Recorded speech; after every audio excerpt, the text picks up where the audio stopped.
So where on the internet can you click and guarantee yourself sustained long-term happiness? Because there is a place you can go.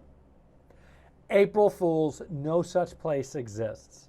The only place where happiness can be generated on a long-term basis is from within.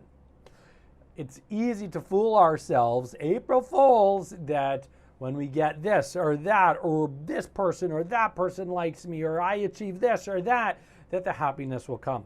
I'm not saying you won't be happy when that arrives, but is it sustainable?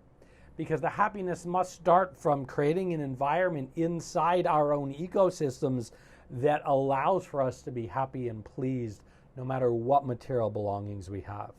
So April Fools, by all the advertisers out there, including me, I guess, and none of us can bring you the happiness. It's got to start from within if you want it sustainable.